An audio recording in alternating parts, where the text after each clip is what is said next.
Bonjour, je suis Guillaume, bienvenue sur ma chaîne La Chambre d'Or de Pile pour une nouvelle vidéo, la vidéo de test du Sony A7 IV. Et je voulais revenir un peu dans cette intro que j'avais pas prévu comme ça, juste pour vous parler du fait que ne vous laissez pas coincer dans une liste de spécifications. Le A7 IV, vous le trouvez pour certains assez décevant alors qu'il ne l'est absolument pas. Il améliore absolument tout par rapport à l'A7 III. Je ne sais pas à quoi vous vous attendiez, mais ça reste un appareil photo qui est pour moi milieu de gamme, puisque en dessous pour moi il y a toujours l'A7C et même l'A7 III et l'A7 II qui se vont au final toujours. Et donc pour moi c'est un appareil photo qui est bien né et qui a toutes les spécifications qu'il faut là où il faut, avec des limitations qui sont logiques, et on verra ensemble si elles sont vraiment limitantes. Pour moi non, mais on verra ça dans cette vidéo. Si vous voulez un avis personnel, je ferai ça dans une autre vidéo pour pas un peu casser la neutralité de cette vidéo. Et donc on va commencer ça tout de suite. Un an. C'est le temps que j'ai attendu cet A7 IV, croyant naïvement quand j'ai acheté le A7 III que j'avais fait une erreur et que le A7 IV allait vite arriver. Mais ce n'est que maintenant qu'il arrive. Entre temps, j'ai pu acheter le Canon EOS R6 et le Sony A7S III qui lui a remplacé mon A7 III. Donc, un mois après l'annonce de l'appareil et ayant regardé beaucoup de vidéos sur l'A7 IV, je pense être prêt à vous faire une vidéo très complète et du coup très longue. Ce qui fut très long, c'est aussi le temps qu'Adobe rende les RAW du A7 IV compatibles avec Lightroom. Le A7 IV arrive dans une nouvelle boîte où le plastique aura été majoritairement enlevé, donc fait avec des matériaux recyclables. Donc la nouvelle démarche de Sony. Le premier papier, c'est celui de l'extension de garantie en enregistrant votre boîtier. Après, vous aurez deux types de câbles. Donc version européenne oblige, on aura le câble européen et celui typiquement des Anglais. Après, on aura plusieurs manuels. Il n'y a pas le manuel, hein, il faudra le télécharger, mais sinon, on a par exemple les cartes SF. Si vous avez un problème, il faudra les changer et c'est gratuit. Donc, c'est la démarche pour les changer. Après, on aura la sangle qui est de qualité, mais pour moi trop fine, et la plupart d'entre vous ne s'en serviront pas. Après, on a notre câble USB-C, malheureusement, qui va vers USB-A. Donc, les transferts, ce ne sera pas terrible avec ce câble-là. Mais on a une brique qui vient avec pour transformer le courant dans la bonne intensité, donc 5 volts 3 ampères, parce que il accepte la power delivery et de base il ne pourra pas charger directement sur le secteur. On a la batterie FZ100, on a une autonomie qui est équivalente aux autres Sony, donc voilà, pas de problème de ce côté-là. Et on va avoir ici le boîtier. Vous notez qu'il n'y a plus de sachets en plastique, on a ces petits sachets en espèce de papier. Et voilà le boîtier Sony A7 IV.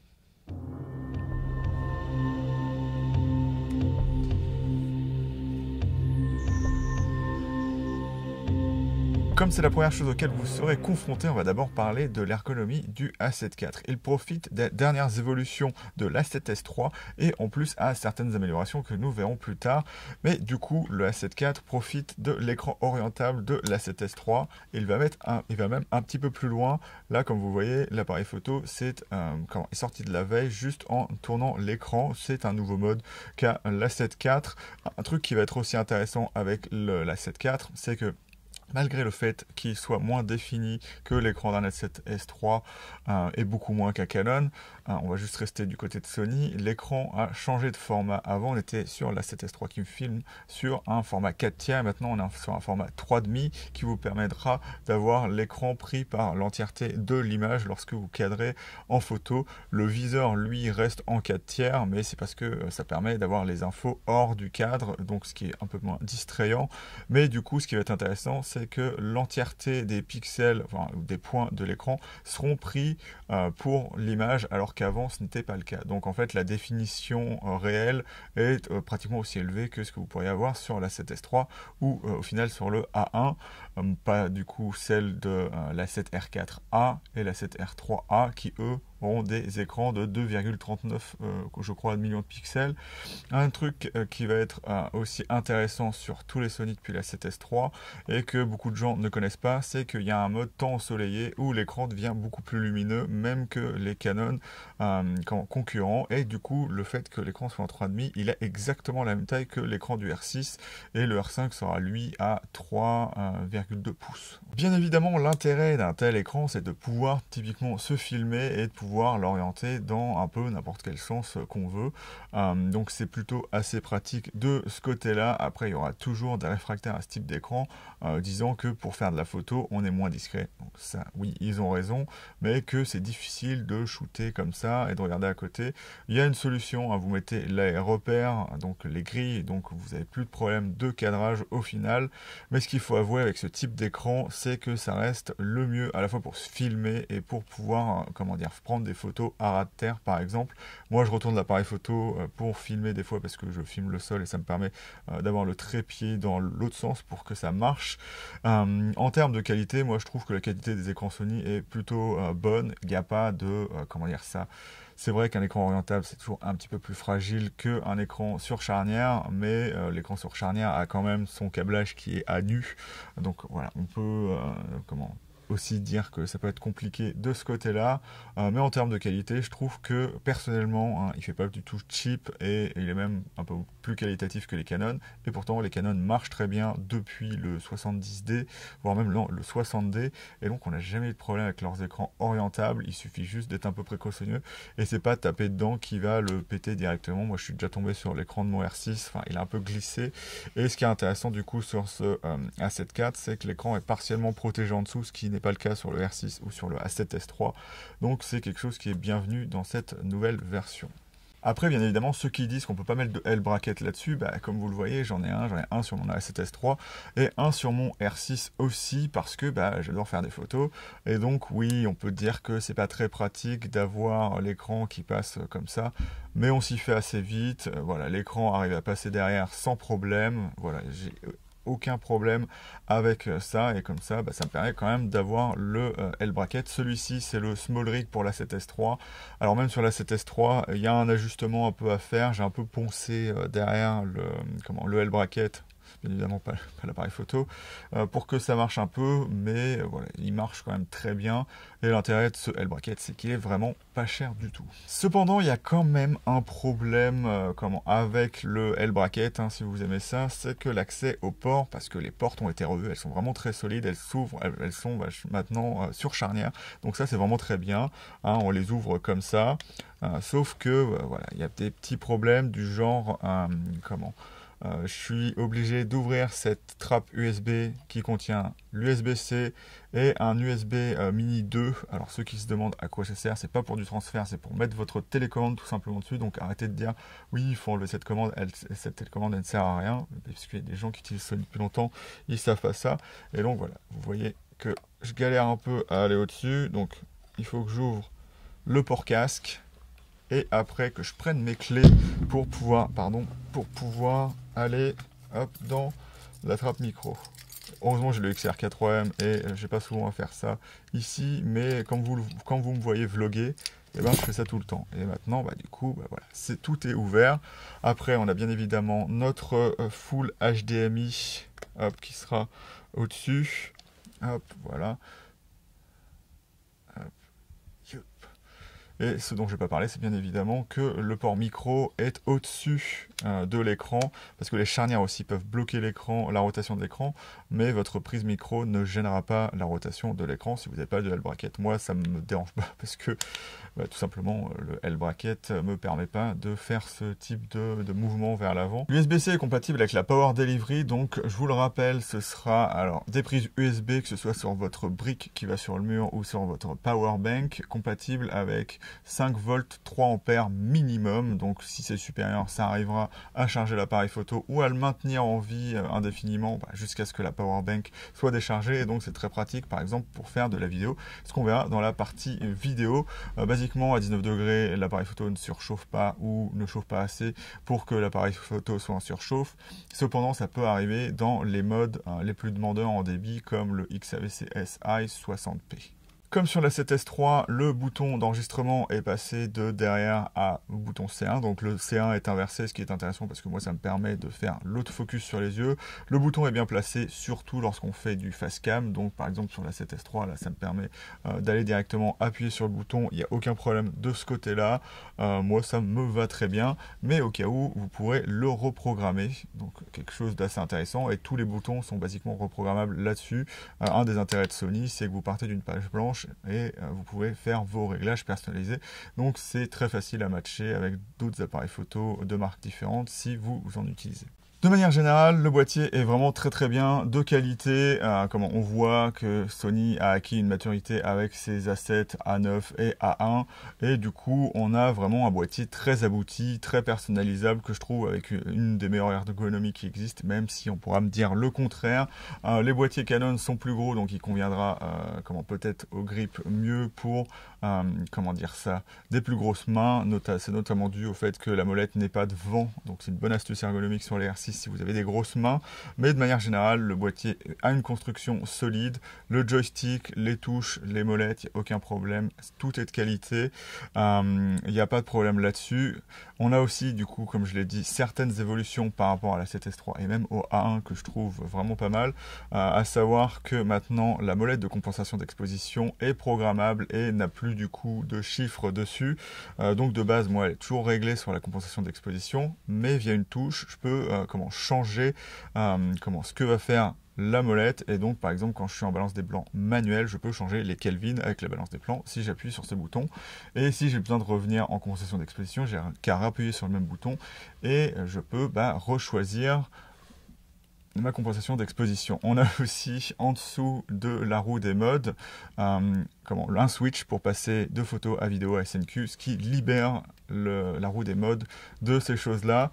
Et ce qui est assez marrant, c'est que Sony, avec la roue des modes, veut mettre un lock dessus. Alors ce serait bien de mettre le même que sur la roue de compensation d'exposition, maintenant qui est personnalisable bien évidemment. Mais je trouve que le fait de ne pas en avoir sur la 7 IV, c'est mieux que d'en avoir sur les modèles professionnels comme le A7S3, où c'est un peu embêtant. C'est une molette qui va rarement être touchée. Donc voilà, pour moi c'est vraiment très bien. Et le fait d'avoir mis le switch en dessous, ça rend l'ergonomie des A7 bien meilleure, même aussi meilleure du coup que la 1, parce que lorsque je fais de la photo, je peux directement passer en vidéo quand je veux. Alors faites juste attention, si vous êtes en mode personnalisé, il faut faire en sorte que suivant ce que vous shootez, vous ayez la bonne pratique, à savoir que bien évidemment lorsque vous êtes en vidéo, par exemple en 1, vous allez passer en 1 en photo, et il faut bien évidemment que vous n'ayez pas des réglages contradictoires. Par exemple, moi j'ai un réglage contradictoire, mon 1 en vidéo ça sert à faire le tout venant, donc du vlogging par exemple, où j'ai pratiquement tout en automatique à part la vitesse, et d'autres réglages vidéo dont on parlera après. Sauf que quand je reviens en photo, moi j'ai réglé mon réglage d'astrophotographie dessus, donc je suis en bulbe, donc à chaque fois je dois me rappeler que je dois enlever le mode. Donc voilà, faites juste attention à ça, mais vous avez du coup 3 modes réglables en photo, en vidéo, en SNQ, et c'est vraiment plutôt pratique de ce côté-là. Le design a évolué sur l'appareil photo et c'est plutôt bienvenu, je trouve. On a des petites touches de A1 comme il y a le côté qui est plus rond maintenant. On n'a pas une petite arête qu'on avait sur la 7S3. On a maintenant l'ouverture de l'écran qui est en bas, qui est du coup beaucoup plus pratique puisqu'on n'a pas besoin de le prendre avec 2 doigts. On a bien évidemment le minimalisme, on n'a plus marqué dessus Steady Shot ou juste 4K, voilà c'est ça. Je trouve que ça rend le boîtier plus classe, et aussi ça rend le boîtier plus classe de ne pas avoir marqué A7 IV devant, et ça le rend beaucoup plus logique avec le reste de la gamme, parce qu'il y a des gens qui se sont demandé pourquoi ils faisaient ça et s'ils allaient tout changer. C'est logique, parce que sur un A7S3, on a marqué A7S, sur un A7R4, un A7R3, voilà, on a marqué A7R, et donc c'est logique qu'on ait marqué A7 sans les chiffres sur l'A7 4. Et du coup, ça aurait aussi beaucoup plus rallongé le truc. Au bout d'un moment, vous imaginez, on va peut-être pas avoir des A710 ou des choses dans le genre, mais voilà, je suis très content du design. Certes, ça conviendra pas forcément aux petites mains, mais le boîtier est solide et plutôt agréable, et on a en plus ce supplément d'avoir un viseur qui est vraiment très très bon. J'étais assez étonné du viseur parce que je m'attendais à avoir une moins bonne expérience que ce que j'ai avec la 7S3, et elle est juste un petit peu moins bonne parce que on a bien évidemment le grossissement des anciens viseurs, mais on a l'œilleton, donc nouvelle génération, donc en termes d'esthétique, je préfère personnellement, même si on s'en fiche quelque part, mais on a ce nouveau viseur de 3,68 millions de points, et apparemment il est différent même de celui de la 7R3, et le rafraîchissement est plutôt agréable. On peut avoir 60, 120, 50, 100 parce que suivant où on est, donc PAL ou NTSC, pour pas avoir de flickering dans le viseur, on va avoir le viseur qui change de fréquence en fonction du NTSC et du PAL. Mais là où j'étais étonné, c'est qu'en termes de définition et d'expérience, on n'est pas vraiment différent de ce que peut faire la 7S3. Bien évidemment, la 7S3 a un très très grand viseur, mais au final, lui est très bon. Le seul truc, c'est que comme sur tous les Sony, l'expérience est meilleure lorsque vous faites du focus manuel et par exemple dans les photos sombres que je vous montrerai après, de nuit, eh bien le viseur, en fait, c'est un viseur à 2 étapes où quand vous faites l'autofocus, la définition baisse et l'exposition devient, et le bruit devient un peu plus sale.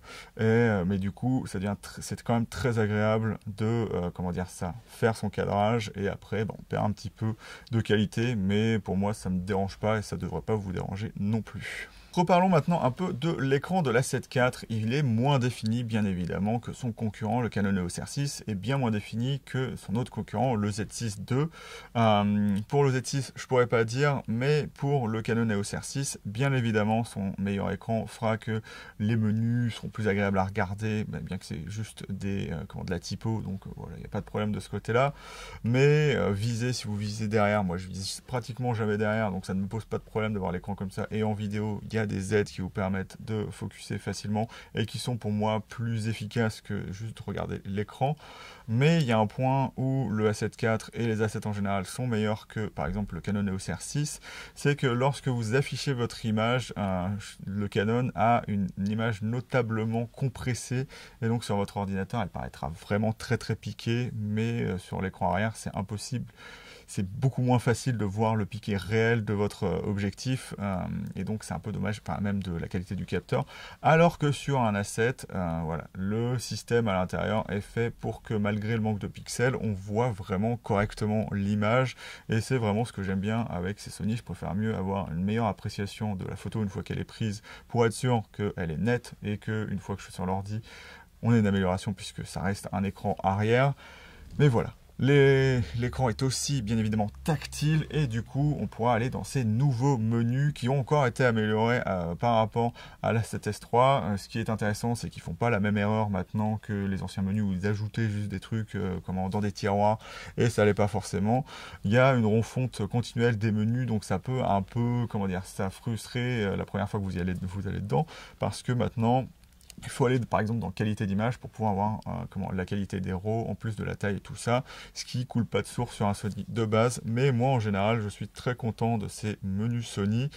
Beaucoup de gens s'y retrouvent pas et disent qu'ils sont vraiment très compliqués et moi je n'attribuerai pas ça à Sony, mais on peut attribuer ça à Sony, mais c'est dû à ce qu'il y a dans les menus. Comme quand vous prenez par exemple une bibliothèque, plus vous aurez de choses dedans, plus ce sera compliqué de s'y balader, c'est normal. Et ce qui est intéressant chez Sony, c'est que c'est tellement personnalisable que il faut bien mettre tous les onglets qui vont avec. Donc moi, ce que je peux vous dire, c'est qu'il faut apprendre les menus Sony, pas que les autres menus soient problématiques, mais moi personnellement, j'ai plus de problèmes à aller sur les menus de mon Canon EOS R6 parce que je travaille moins sur le EOS R6 parce que, il y a des choses plus précises que je peux faire là-dedans et donc j'aime bien me balader dans les menus et donc des fois j'ai plus de difficultés à me balader dans les menus du R6. Comme quoi, une ergonomie, ça s'apprend et donc ce qui est bien là-dedans, c'est qu'on aura un très haut niveau de personnalisation. Voilà, c'est ce qui fait qu'on a cette impression que l'appareil photo est compliqué. Beaucoup d'entre vous l'attendaient, on a enfin la fermeture de l'obturateur à l'arrêt. Alors certains d'entre vous avec le R6 savent ce que j'en pense, mais moi je trouve ça intéressant. Je le mets uniquement à l'arrêt parce qu'il y a des possibilités, alors c'est très très rare, mais si vous trouvez vraiment un endroit où le soleil est fort et un rayon focus, ça peut vraiment abîmer votre obturateur, donc faites attention avec ça. Donc je le mets que à l'arrêt lorsque je change mes objectifs, sinon je le mets jamais. Et sinon, ça sera pas magique non plus, hein, c'est ça que je vais dire. Ça empêche beaucoup de poussière de rentrer sur le capteur. Mais si vous faites ça avec un temps, vous faites ça dans les champs, ou vous faites ça à la mer, où il y a du sable qui rentre, il n'y a pas un éléphant qui va pouvoir entrer dans votre monture et il aura disparu lorsque vous levez l'obturateur. Tout ce qui est saleté qui tombe devant votre obturateur finira irrémédiablement sur votre capteur. Donc faites bien attention à ça et servez-vous-en vraiment juste pour avoir moins de poussière sur votre capteur, mais faites bien attention, vous ne vous en servez pas comme prétexte pour plus avoir à faire attention au, à l'environnement et à vos changements d'objectif notamment. Donc c'est bien, mais faites attention. Je n'en ai pas parlé, mais bien évidemment, on a accès à la griffe ENI qui sera très utile, notamment en vidéo. Moi, je me filme avec le XLR4M, on en parlera plus en vidéo, mais basiquement, vous aurez accès à l'audio digital comme depuis le A7R4. On a aussi accès à de nouveaux flashs, mais je n'en parlerai pas ici parce que je ne fais pas de photos au flash. Mais je ne pouvais pas finir cette partie ergonomie sans parler des ports de carte qui ont été améliorés. Certes, on n'est pas aussi bien que sur un A7S3 ou sur un A1, mais cette fois, on est sur 2 ports UHS 2, donc une amélioration par rapport à l'A7 III qui n'avait qu'un port UHS 2 et un port UHS 1. Donc pour la redondance en photo, et ben, au final, on n'avait pas tant de vitesse que ça, malgré tout le monde qui va dire que les 10 fps sont bien mieux sur la 7 III, ce qui n'est absolument pas le cas, donc on en reparlera en photo, mais ici on a accès à de la redondance sur le HS2, et en plus on a accès à la CF Express de type A, mais que sur un des ports, donc c'est une évolution logique par rapport à la 7 III, on ne reste pas sur des choses aussi intéressantes que sur de la 7S III et le A1 qui, je le rappelle, ont 2 ports UHS2 CF Express de type A, mais il y aura quand même un intérêt dont on parlera en photo, et donc il est temps de finir cette partie ergonomie qui était vraiment très très longue.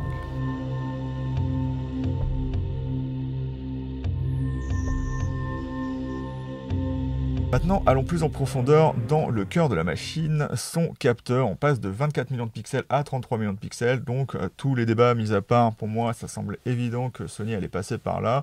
Le Sony A7S III fait 10 images par seconde, donc ils ne pouvaient pas faire mieux. Je pensais qu'ils qu'ils feraient pas un nouvel obturateur pour l'appareil photo, mais ils ont un peu redesigné, ou même beaucoup redesigné celui de la 7 III, donc il reste aussi bruyant et un peu brutal que celui de la 7 III, tout en étant renforcé pour pas finir comme celui de la 7 III et pouvoir être fermé, mais il reste au final à 10 images par seconde, parce que il y a la 7S III au-dessus, et je pense qu'il ne voulait pas trop marcher sur ces plates-bandes.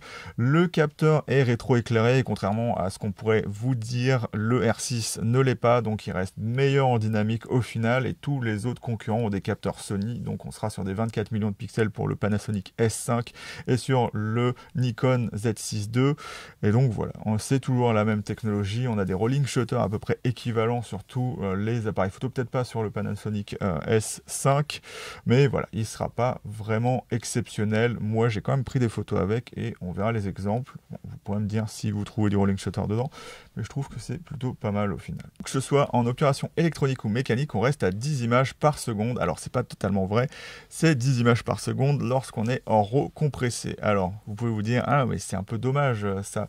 Oui, mais la différence de qualité n'est pas tellement notable. Sur les anciens Sony, on avait des différences en couleur, des choses dans le genre. Là, le processeur s'en sort vraiment bien.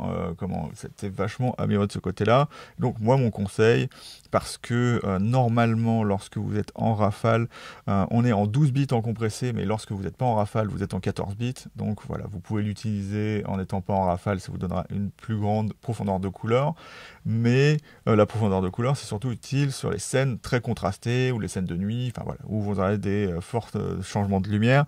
Et donc moi, mon conseil, c'est lorsque vous faites de l'animalier et que vous avez un beau soleil et que la scène est correctement exposée, vous pouvez passer en compressé, et sinon vous pouvez passer en non compressé ou en compressé sans perte. Ça fera exactement la même chose, parce que le compressé sans perte est plus petit, il fait à peu près la même taille au final il est un peu plus épais que le RAW compressé, sauf que c'est un zip du RAW non compressé, et donc ça sera un peu plus dur pour votre ordinateur à assimiler, et donc c'est un peu la différence entre tous.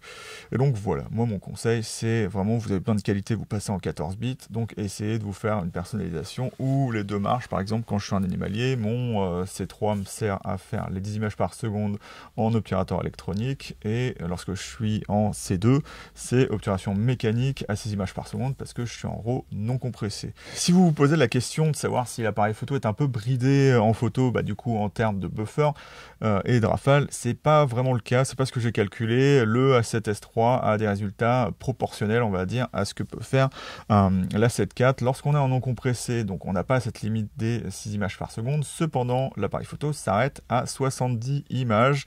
Alors, sachant que la définition est pratiquement 3 fois moins élevée que sur la 7 IV, les 25-26 images, c'est très cohérent avec ce que peut donner l'A7S3, je le rappelle, en V90. Et lorsque vous passez en CF Express type A, c'est là où l'A7 IV se détache même de l'A7 III, parce que le problème de l'A7 III, c'est notamment son buffer, hein, le A7S3 ou l'A7 IV, le buffer revient en une demi-seconde, il n'y a aucun problème là-dessus.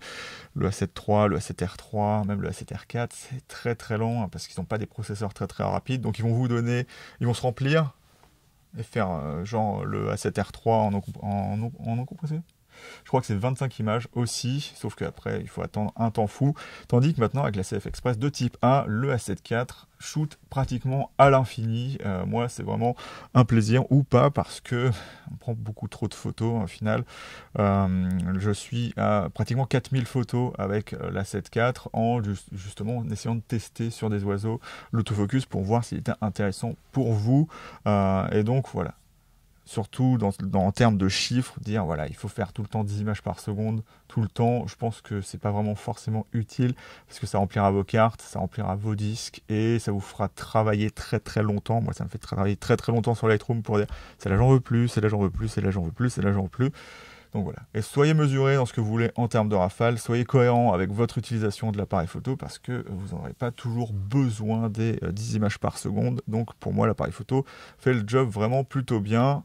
Et donc vous verrez ça après, mais j'ai testé à la fois en obturateur électronique et mécanique. Et par exemple sur des oiseaux, j'ai pas vraiment vu beaucoup de différence. Il y en aura sur certains types de sujets, mais voilà. Et après, vous pouvez vous dire, mais attends, le A1, lui, il fait 30 images par seconde avec 50 mégapixels, avec un buffer de 150 images, et il peut faire du non compressé en 20 images par seconde. Oui, sauf qu'il a un capteur empilé. Et ce que vous ne savez pas, c'est que c'est comme votre carte graphique moderne, on a de la mémoire intégrée maintenant dans les capteurs, et donc ça participe à un buffer beaucoup plus élevé, et à faire moins travailler au final les processeurs, ou le processeur. Et donc c'est pour ça que par exemple un Z9, un R3 ou un A1 auront des performances bien meilleures qu'un R6, un R5, un A7 IV, un A7S3. Voilà, tout simplement. Donc voilà. Que vous soyez conscient de la chose, ne regardez pas le A1 en vous disant mon A7 IV il est bridé. Non, non, c'est le capteur est beaucoup plus cher et beaucoup plus à faire, et a de la mémoire en plus dessus. Voilà, c'est tout. Après, si on va du côté de chez Canon, on pourrait dire bah oui, le R6 fait 12 et 20 images par seconde. Il fait 20 images par seconde en 12 bits. Vous allez me dire oui, mais le A7 IV il fait 10 images par seconde en 12 bits, ce qui est vrai, mais le R6 a 20 mégapixels et il fait des RAW au final plus petits que les RAW de l'A7S3. Et vous pouvez me dire, mais il y a le R5 aussi qui fait 12 images par seconde. Oui, mais il utilise des cartes CF Express type B qui, pour l'instant, commencent là où les CF Express de type A finissent. Donc voilà, le résultat est assez cohérent. Au final, je trouve, ce qui est marrant, c'est que les deux processeurs, que ce soit le Digit X ou les Bayons XR, ont des performances assez similaires si on regarde la taille des fichiers qui font. Bon voilà, ça reste inutile, mais voilà, vous avez un peu un aperçu de ce que ça peut donner entre ces deux types d'appareils photo. Côté autofocus, c'est une grande surprise, hein. Le A7 IV surpasse assez allègrement le A7S3, et c'est notamment dû au fait qu'il est le nouvel algorithme de l'A1 qui lui permet de faire l'autofocus à f22. Donc vous, chez Canon, vous pouvez ne pas comprendre ce que ça veut dire. Ça veut dire que comme il fait l'autofocus à ouverture réelle, ça prend avec tes pincettes, parce que chez Sony, il y a un mode qui permet de, plus facilement faire l'autofocus dans le noir. Donc en gros, c'est lui qui choisit l'ouverture tout seul, et après, il peut vous mettre le bon affichage, mais en mode normal, vous faites l'autofocus à ouverture réelle. Donc si vous êtes à f22, vous pouvez faire l'autofocus, ce qui n'arrivera jamais sur un Canon. N'essayez pas en vidéo, le truc sera totalement aux fraises. Et donc c'est très utile, notamment en vidéo, pour faire par exemple du vlogging sans avoir besoin de filtre ND. Donc si vous n'avez pas de problème avec le fait d'avoir beaucoup de profondeur de champ, c'est vraiment quelque chose de très agréable. Et même faire de la vidéo téléobjectif, je suis pas obligé de prendre un filtre de 95 mm ND et d'enlever mon pare-soleil, parce qu'il n'y a pas de trou dedans pour régler le ND variable, et donc c'est vraiment très très agréable. Le tracking marche vraiment plutôt très très bien, donc je vais vous mettre quelques exemples ici que j'ai fait en vidéo pour que vous voyez ce que ça donne sur les oiseaux, et je vous remontrerai un peu bien évidemment après des photos pour illustrer la qualité d'image de cette A7 4, mais en termes d'autofocus, il n'y a aucun problème là-dessus. On a le real-time tracking, on a l'EF sur les visages, les yeux bien évidemment, des humains, des animaux et des oiseaux, et contrairement à Canon, on a de quoi changer le mode très rapidement en le mettant sur une touche. Alors Canon, essayez de corriger ça. Après, vous pourrez vous dire qu'est-ce que ça donne par rapport à Canon. Je ferai une vidéo de comparaison entre le R6 et le A7 IV, je vais le dire A7S III, mais ils sont différents et ils ont des avantages dans des coins un peu différents. Mais au final, lorsqu'on finit par les maîtriser tous les deux, il n'y a pratiquement aucune différence entre les deux, ou pas si significative pour se dire machin. En termes de sensibilité, je pense que au final, le Sony l'emporte, notamment en vidéo où il va beaucoup mieux les visages, parce que le problème du Canon, c'est qu'en photo, il fait l'ouverture, l'AF à l'ouverture maximale, et donc ça pose des petits problèmes. Ça demande à l'algorithme en vidéo d'être amélioré, ce qu'il sera certainement un jour, mais pour l'instant les Sony sont toujours bien meilleurs, encore même dans le sombre où ils arrivent à détecter des visages là où on peut pas le faire, par exemple un Canon EOS R6. L'A7 III à côté, bien qu'étant pas mauvais, il est au final pas au niveau.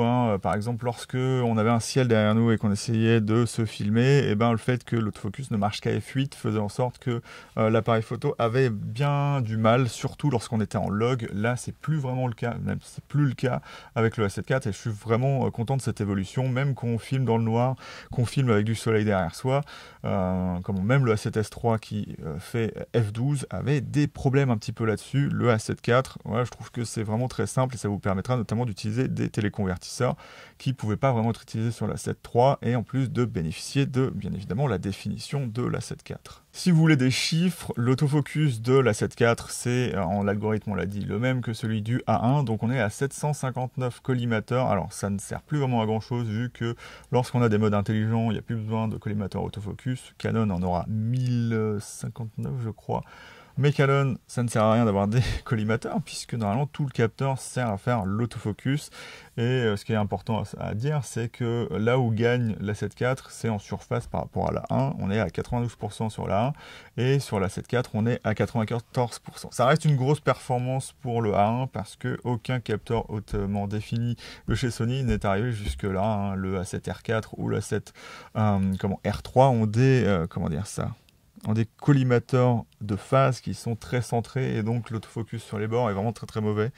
Je tenais à le rappeler quand même pour les gens qui disent mais c'est toujours mieux d'avoir un A7 R3. Pour illustrer la qualité d'image et un peu l'autofocus, j'ai pris notamment des photos avec cette bête et des photos au 20 mm qui reste le meilleur 20 mm qui existe pour moi aujourd'hui en 1.8, parce que je crois pas qu'il y ait des 20 mm au-delà de ça en ouverture, à part peut-être en manuel. Et donc on va aller très loin dans regarder des photos.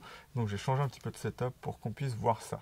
Du coup on est là pour voir la qualité du A7 IV, bien évidemment en photo, et donc je vais vous montrer quelques exemples, mais avant je vais vous montrer quelques petites vidéos des performances autofocus et de ce que ça donne un peu en rafale de l'A7 IV, puisque je le ferai pas forcément ici très rapidement. Donc voici quelques clips.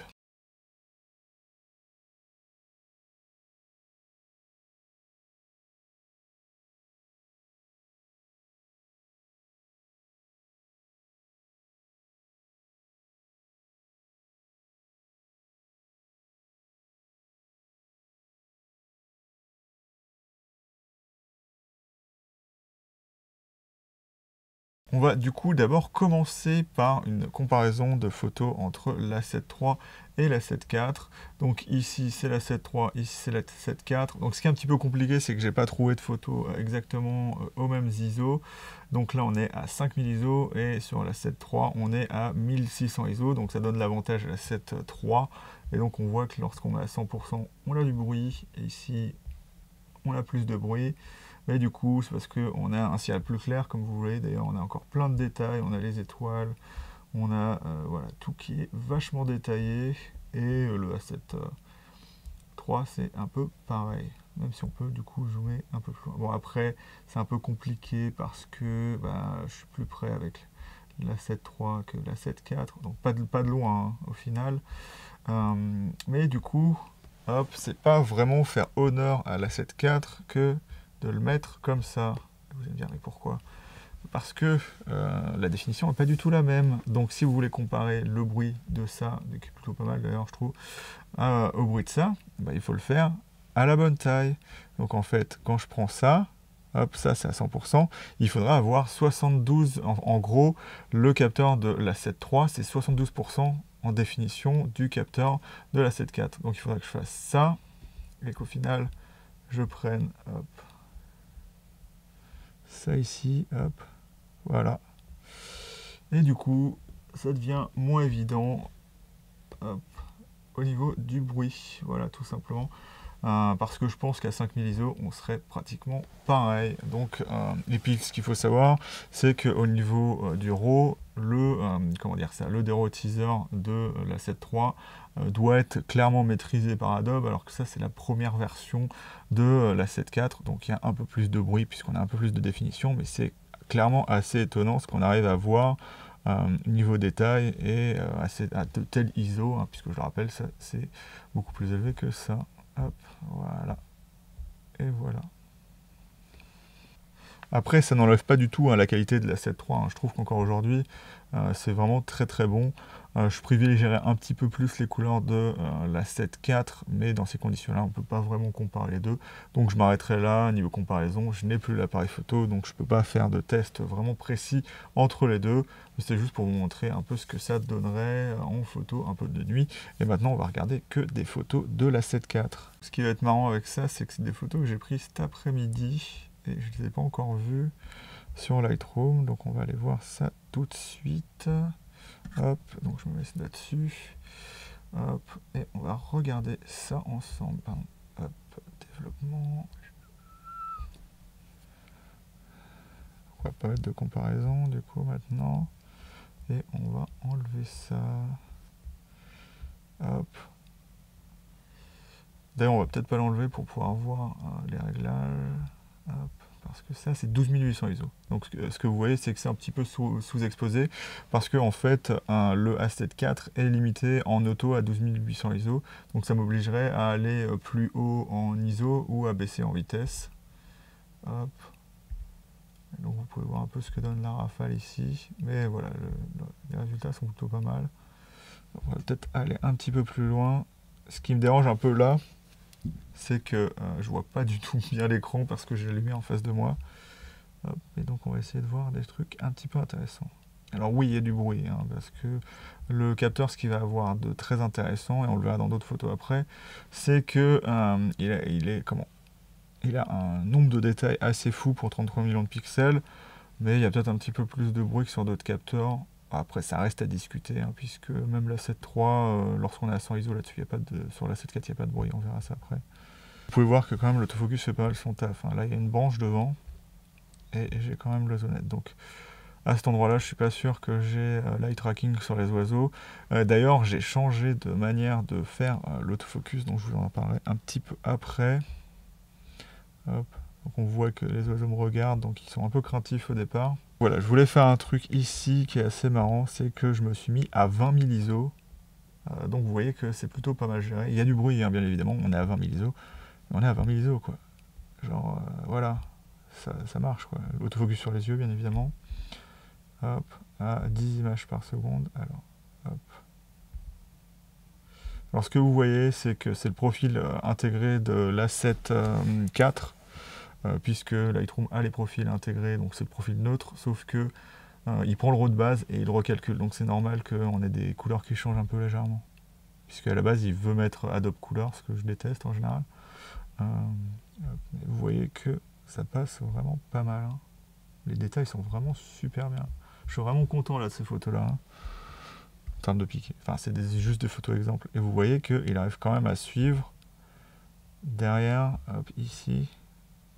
Donc en fait, là, pour que ça marche, je suis en mode verrouillé. Hein. C'est en mode 1 autofocus. Si j'étais en réactif, il aurait pris tout de suite les branches qu'il y a devant. Et donc, il faut bien faire attention à ça. Il faut faire l'acquisition de l'oiseau. Et après, il aura l'œil. Hein. C'est toujours comme ça que ça se passe. On ne peut pas vraiment faire autrement. Il faut que, au départ, l'œil soit dans le plan focal pour qu'il soit détecté. S'il est dans le flou, il pourrait détecter le bokeh, et donc ça pourrait poser problème à l'appareil photo. Donc voilà, c'est vraiment plutôt pas mal. Vous voyez quand même qu'au bout d'un moment, c'est ça qui a repris un peu le dessus, parce que l'oiseau a été trop longtemps derrière la branche. Mais on voit quand même, c'est plutôt pas mal. Est-ce que je suis à combien là? On va se mettre à 100% peut-être. Voilà, puisque je suis resté au grossissement que j'avais avec la 7.3. Mais voilà. Mais pour moi, le bruit il n'est pas insurmontable. On est en 12 bits, hein, je tiens à le signaler, puisque là, je suis en rafale 10 images par seconde.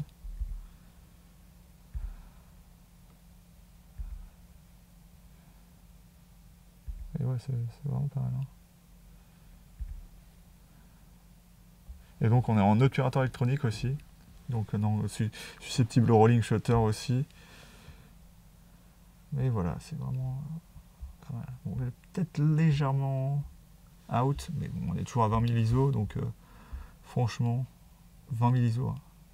On a bien 20 000 ISO là-dessus. Donc là, on a le plus petit de la bande, le plus casse-cou, parce que c'est lui qui est venu en premier et tous les autres sont venus. Et après, ils n'arrêtaient pas de l'embêter. Donc voilà, ils sont sympas. Donc on a quand même encore l'autofocus sur les yeux, donc des fois il se baladait donc d'une photo à l'autre, peut-être qu'il ne sera plus là. On regarde d'ailleurs, hop.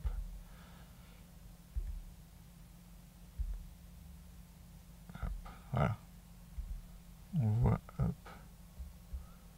On doit s'élancer. Donc voilà, c'est à ça que peut servir les 10 images par seconde. On n'aurait pas ça en 6 images. Donc je reconnais que des fois c'est utile. Mais là, le problème que j'ai eu, c'est que genre en 15 minutes, j'ai fait genre 30 gigas de photos. C'est n'importe quoi. En obturateur électronique, on n'entend même pas l'appareil photo. D'ailleurs, j'ai pas vu d'option, donc si vous savez comment faire, j'ai pas vu d'option pour mettre un bruit électronique sur l'obturateur électronique. Un bruit sur l'obturateur électronique. Donc voilà. Voilà, je voulais un peu récupérer cette image parce que l'oiseau me regardait de temps en temps.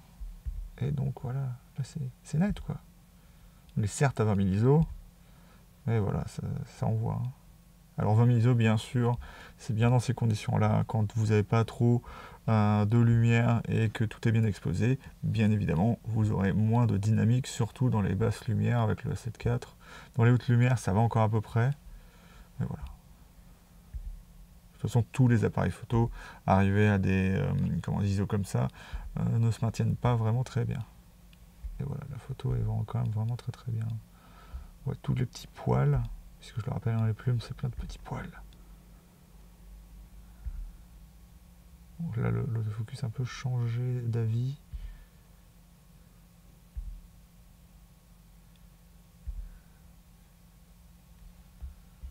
Hop. Et voilà, la photo est clean. Alors, si vous voulez savoir, on peut faire un truc. On va un peu essayer de voir ce que ça fait de mettre de la luminance dessus. Enfin, de réduire le bruit de luminance. Donc voilà. Donc voilà, hein, c'est juste pour vous expliquer que comment il faut être un peu raisonnable dans ses choix. Là, on voit très bien que si j'enlève du bruit, j'enlève aussi du détail dans le plumage de l'oiseau. Donc voilà, je resterai plutôt comme ça. Et puis le bruit ne me gêne pas hein, spécialement. On a tous une part de défaut dans nos yeux, et moi, je vois très bruité, même si je vois très net.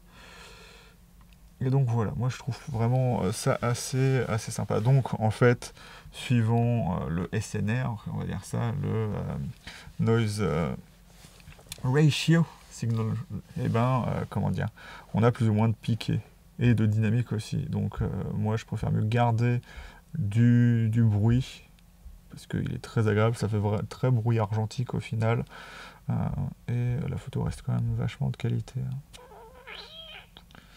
C'est pas mal. Donc on va en montrer juste une dernière. Je vais juste revenir là. La photo est pas mal. Là on va voir une dernière photo de la série, juste pour illustrer un propos. Là on est à ISO 40 000. Voilà. Ce que peut pas faire nativement un A7R3. Donc tous ceux qui vont dire le A7R3 il fait des choses mieux que le A7 IV, eh ben non. C'est marrant, ça fait plus piquer sur le moniteur. Mais bon voilà. Donc on va passer à autre chose. Donc maintenant, on va essayer de voir un peu ce que ça donne au niveau photo de nuit. Donc là où le bruit se verra quand même un petit peu plus et la différence, parce qu'il y a plus de bruit en gros dans les zones un peu sous-exposées où la dynamique essaye de faire un peu ressortir. Je ne sais pas si c'est clair ce que je dis. Donc on va regarder un peu ça. Donc on va passer hop du coup dans le module de développement. Hop. Hop, donc on va revenir en arrière. Voilà, vous voyez quand même, c'est super net. Bon là je suis qu'à ISO 5000. Qu'à ISO 5000, c'est bien de dire ça. Parce que moi j'ai commencé la photo où ISO 1600 c'était crade. Hein. Et il n'y avait pas plus, hein, 3200 ou 6400. Voilà, et vous voyez que c'est vraiment plutôt clean. Hein. Et les lumières, hein, c'est pas l'appareil photo qui fait... Parce que vous voyez bien, s'il y en a une sur deux qui est un peu bizarre, donc en plus celle-là a une température plus froide, celle-là plus chaude, et on a ces espèces de lumières qui sont blanches, mais en fait qui sont pas blanches, et tous les appareils photo les interprètent super mal, que ce soit lui ou le R6, mais j'aime bien l'ambiance de cette scène-là. Hop. Et ouais, ça donne des photos plutôt pas mal, hein, je trouve. Hop. Donc là, la vitesse d'obturation, c'est 1 sur 3 secondes. J'arrive jamais à savoir ce que ça veut dire. Donc c'est quoi? C'est 1/3 de seconde. Hop. Et du coup, on voit même les étoiles. Et on a vraiment pas tant de bruit que ça. Hein. Pour du 5000 ISO, c'est vraiment plutôt pas mal. Hein. Et je suis au 20 mm 1.8, hein, si vous voulez savoir, c'est super piqué parce que l'objectif est assez génial en soi. Hop. Voilà, vous voyez, c'est genre... On y voit comme en plein jour. Aussi, un petit problème, hein, vous voyez que on a un petit peu de lumière blanche, si vous voyez, qui est un peu partout. En gros, c'est l'humidité dans l'air. Hein. Et voilà, les détails sont là, hein, toujours à 5000 ISO. Alors bien évidemment, il y aura des endroits où vous n'arriverez pas à récupérer la lumière. Hein. Typiquement, si je... Là c'est bouché. Ah, on peut voir ça directement comme ça d'ailleurs. Hop. On va mettre ça là. Ah non, pas spécialement. Vous voyez que la dynamique du truc est assez élevée pour que là, ce soit pas il n'y a pas de couleur non imprimable. Enfin, de noir non imprimable. Il y a du... Parce que, voilà, pour me faire en sorte que la dynamique aille dans les hautes lumières, il faudrait tout sous-exposer un max. Mais voilà, c'est vraiment... J'avais jamais remarqué ça. Bon, c'est pas pour ça que vous arriverez à faire en sorte que de voir tous vos détails dans les noirs. Voilà. Là par exemple, voilà. Si vous essayez de retoucher ça, ça passera pas. Hein. Ça deviendra une espèce de bouillie informe. Et c'est ce que j'avais fait. D'ailleurs, il y en a une que j'ai retouchée ici, pas loin. Donc le blanc. Et après ici, voilà, par là. Voilà, on a tout ça. Parce que j'essaie de la retoucher. Mais de manière générale, j'adore cette lumière. Enfin, franchement, j'ai pas de problème avec ce capteur. Hein. Voilà. Bon là quand même, parce que j'ai un petit peu poussé, je crois que c'est moi qui ai fait un peu le mariole. Ouais, c'est moi qui... Attends, c'est moi ou c'est pas moi? Non, c'est pas moi, c'est c'est celle-ci, moi. Et par contre là, j'ai enlevé en fait les couleurs, les couleurs non imprimables. Mais donc voilà, il y a quand même assez de dynamique pour jouer un peu. On voit encore un petit peu des détails ici. Ah bah même sur le moniteur, on en voit même beaucoup plus. Moi, je vois rien parce que j'ai de la lumière dans le visage. Mais voilà, on est vraiment... Je vais vous en montrer peut-être un petit peu plus loin. Peut-être ça. Ça, j'ai quand même un petit peu retouché. Voilà, il y a des masques dessus. Hein. C'est pas comme ça de base, c'est plutôt comme ça. Voilà. Ça, c'est de base. Et ça, c'est ce que j'ai fait avec. C'était pour m'amuser. Hein. Et donc, voilà, il y a un petit peu des problèmes à ce niveau-là. Mais ça vient de la lumière aux alentours et de l'air. Mais franchement, regardez. J'ai mis un masque en haut pour pouvoir, sortir un peu les étoiles. Donc en utilisant de la correction du voile, la vibrance et tous les trucs qui qu'on font un peu mal aux yeux si on les met sur autre chose que le ciel, mais voilà, c'est vraiment plutôt pas mal. Bon, je vais peut-être pas rentrer, je vais peut-être enlever ça, ça va nous faire un aperçu un peu plus. Et voilà, ça fait des photos. Ce qui est étonnant, c'est que c'est 33 millions de pixels, quoi.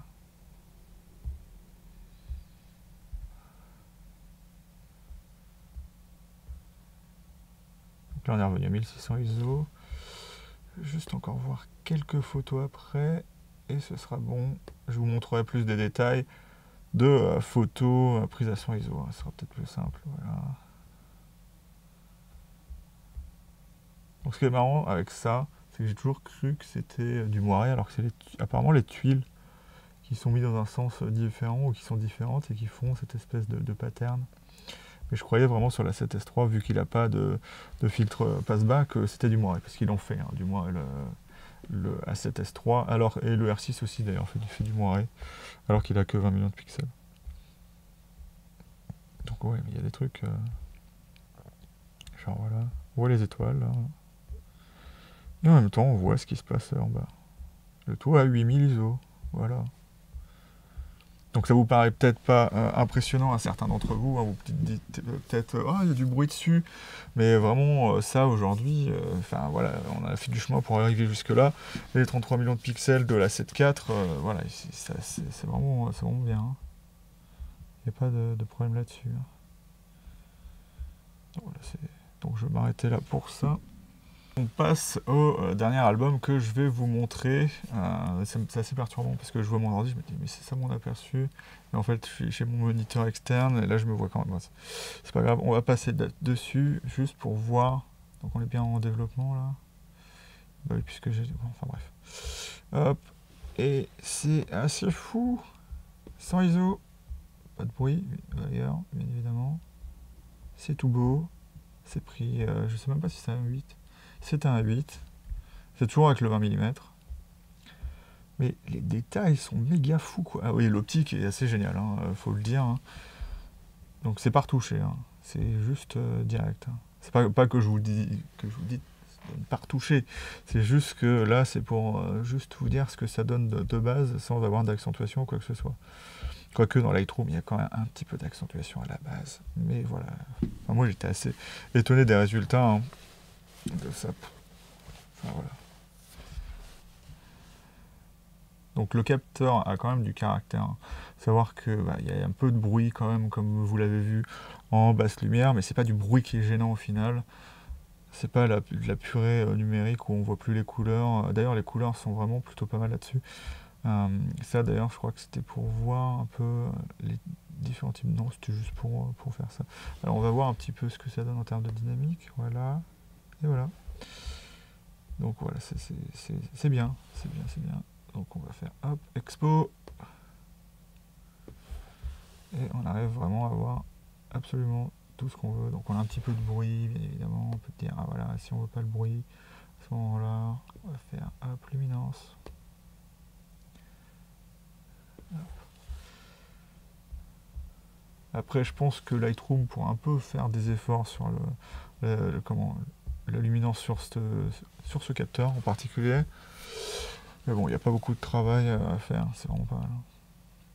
Donc je vais juste vous montrer deux dernières photos. Donc il faut que j'arrive jusque là. Voilà. Alors ça, bim. Donc c'est pas pris à l'autofocus, hein, c'est pris en manuel parce qu'il aura peut-être pas su quoi prendre l'appareil photo. Je crois qu'il essaye de chercher l'arbre. De toute façon, l'autofocus de n'importe quel appareil photo essaiera de toujours prendre ce qu'il y a de plus simple pour lui. Mais voilà, c'est assez fou ce qu'on peut faire avec ce capteur. Hein. Voilà. C'est en mode wow.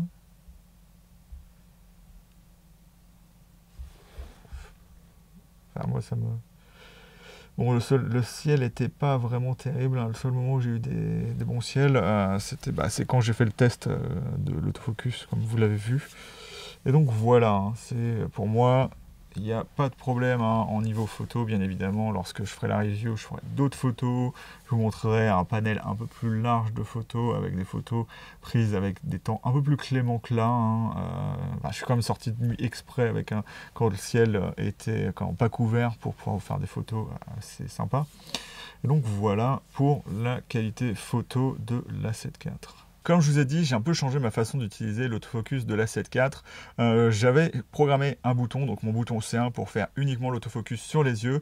Et le petit problème, c'est que ça marche pas exactement comme Canon. Donc en gros, vous avez votre mode autofocus standard sur l'iPhone. Donc moi, c'est souvent real-time tracking lorsque je veux prendre des animaux et donc ou prendre des sujets avec leurs yeux.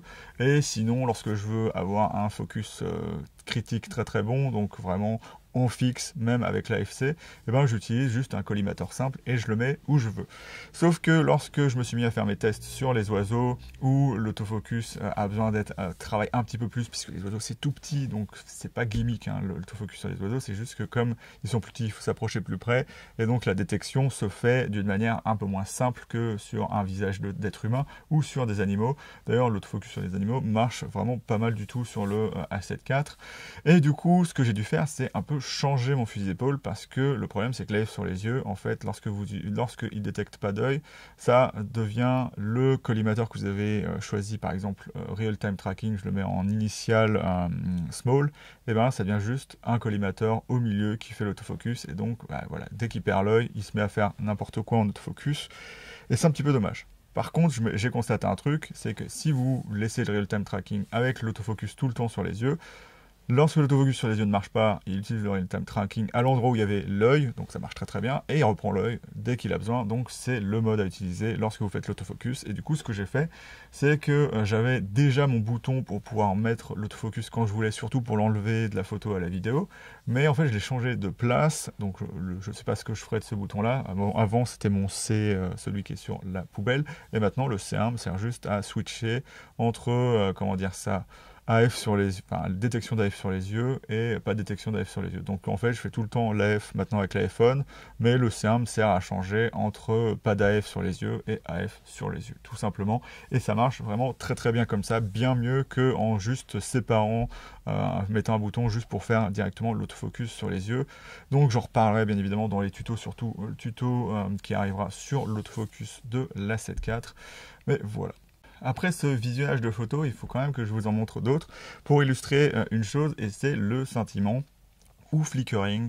Donc le capteur ayant pas mal de rolling shutter, on peut avoir pas mal de flickering ou de scintillement, et ça peut, ça arriver malgré l'anti-scintillement automatique. Alors voilà, il faut aussi apprendre dans la vie quand on est photographe, à un peu passer au-delà de petits problèmes que peuvent avoir les appareils photo et utiliser sa technique pour arriver au-delà de ça. Et la technique sur l'A7 IV pour y arriver, c'est de passer en vitesse manuelle, donc n'importe quel mode, donc surtout le mode S ou Speed, donc au lieu de le mode que la plupart des gens utiliseront, qui est le mode priorité vitesse. Et donc ce qui est assez intéressant, c'est que moi je suis allé dans des expos, et donc je peux vous montrer certains exemples, et au départ, il y avait un peu de flickering. Je me suis dit que voilà, c'est dommage, comment je vais faire pour éviter ça, malgré que l'anti-flickering ne marche pas. Vous mettez en priorité vitesse.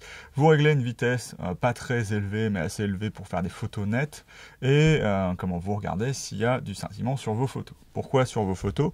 Parce que le viseur, en fait, envoie un flux vidéo, et donc vous pouvez avoir du scintillement ou du flickering sur vos... Enfin, c'est la même chose, hein, ou sur votre photo lorsque vous essayez de faire la prise de vue, mais c'est parce que votre viseur, au choix si c'est NTSC ou PAL, sera soit en 60 images par seconde ou 120, ou 50 et 100 images par seconde, et donc ça peut entraîner un flicker visible, mais qui ne sera pas visible sur la photo au final.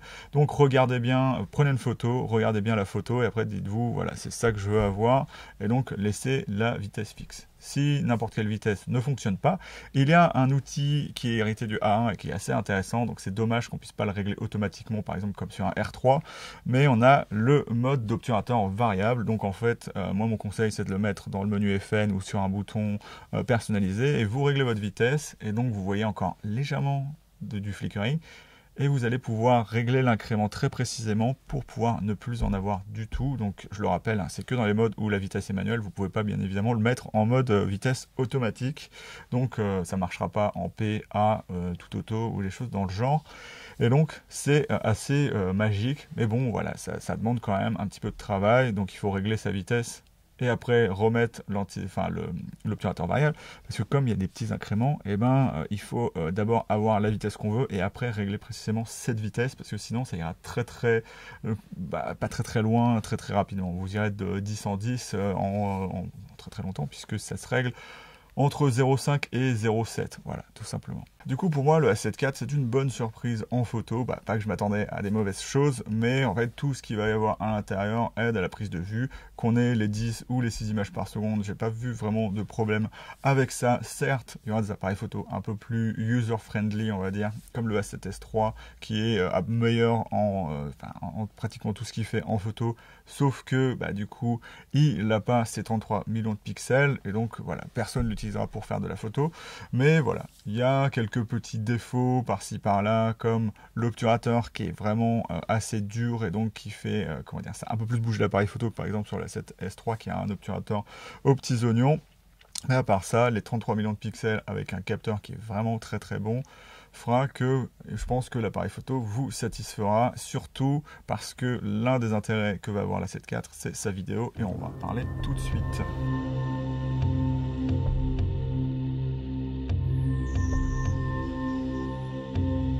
Passons maintenant en partie vidéo, la partie que les photographes aiment ne pas aimer parce qu'elle dure souvent maintenant plus longtemps que la partie vidéo. Alors moi j'adore la photo à la base et je me suis mis à la vidéo, mais j'adore aussi la vidéo. Parce que mon truc c'est que j'aime bien trouver un peu des cadrages un peu cinématiques en photo, donc j'aime bien les deux. Sauf que ce qu'il faut savoir, amis photographes, c'est que on est en RAW 14 bits depuis un moment, alors parler de petites évolutions, d'autofocus ou de façon d'utiliser l'appareil photo pour l'optimiser, ce qui est plus un tuto au final que de faire un test, en vidéo il y a beaucoup plus de choses à parler, puisque on est maximum maintenant en RAW 12 bits et on est content d'avoir du 10 bits, donc les formats évoluent continuellement et donc il faut parler de suréchantillonnage, d'échantillonnage de couleurs, de profondeur de couleurs, de format aussi, et donc voilà, ne vous braquez pas. Ça prend du temps de parler de vidéo, même lorsqu'on aime la photo. Et donc, on va rentrer du coup dans la partie vidéo. Après cette introduction assez longue, la vidéo de la 7 IV est vraiment assez géniale, mais pour en parler, on va d'abord faire un petit vlog dans les champs. Donc pour parler un peu de vidéo, je vais vous faire un petit vlog ici. Donc je vais essayer de marcher le plus lentement possible parce que je marche un peu trop vite en général pour la stabilisation. On est avec le 20 mm 1.8G. Donc j'ai le Focus Breathing Compensation On, donc en vlog ça ne sert pas forcément à grand chose, ça croppe déjà un petit peu, en plus il y a la stabilisation active par dessus, donc ça croppe encore plus. J'ai mis le Focus Map qui est plutôt pas mal puisque ça me permet vraiment de voir quand l'appareil photo lâche quand il fait l'autofocus, et donc tout est bleu autour de moi, et moi je ne suis pas bleu puisque ce qui est au point n'a pas de couleur, et donc c'est plutôt mal. Donc je suis en 24p XAVC HS 4K avec mon micro lavalier, et du coup vous allez voir ce que ça donne ici. On est en PP8, donc S-Log 3 avec le Gamut Ciné, donc vous verrez si ça vous plaît. En vidéo, le Sony A7 IV, c'est un appareil photo qui prend ses 33 millions de pixels pour faire du 7K, et le ramener à du 4K, donc faire ce qu'on appelle du suréchantillonnage ou de l'oversampling. Donc de tous les Sony, on devrait avoir l'image la plus qualitative en termes de piqué, parce que je le rappelle, le A1 lui ne fait pas d'oversampling.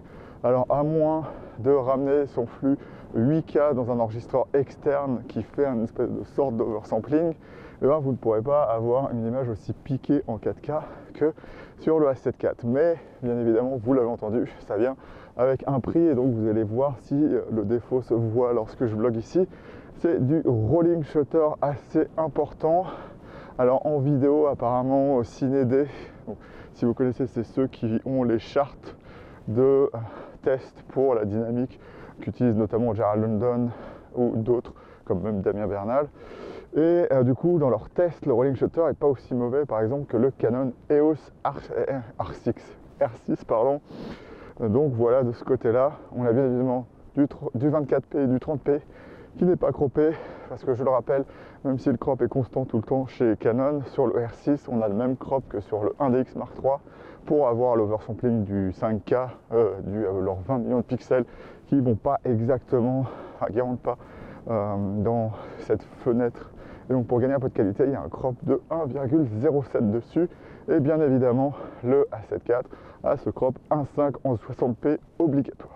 Mais là où le Sony A7 IV se sépare un peu de ses concurrents, du moins en interne et pas forcément en RAW, parce que par exemple le Z6 II fera le Blackmagic RAW, c'est la plus grosse raison de l'acheter pour faire de la vidéo, pas forcément pour son autofocus ou pour la qualité de la vidéo en interne qui reste en 8 bits sur le Z6 II, mais par exemple le A7 IV a beaucoup plus d'options que le R6 qui va avoir basiquement ses 10 bits que lorsque vous êtes en C-Log ou C-Log 3 avec aucune option de mettre autre chose que du 4:2.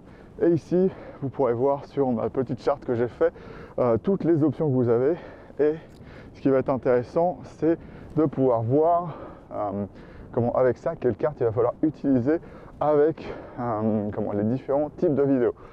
Dans mes tests, et c'est indiqué par Sony, c'est ça qui est intéressant avec le A7 IV, c'est que vous ne pouvez pas mettre une carte qui, par exemple, vous fera dropper des frames en vidéo parce qu'il n'acceptera pas, dans les modes sélectionnés, de prendre des cartes, il n'acceptera que de prendre des cartes supérieures à la vitesse que vous aurez besoin pour utiliser, donc en utilisant le V-Rating, donc V30, V60 et V90, et donc voilà, par exemple vous faites du XAVC-S ou du XAVC-HS en normal, que ce soit 60p, 30p ou 24p, vous n'aurez aucun problème à utiliser une V30 que j'utilise d'ailleurs ici.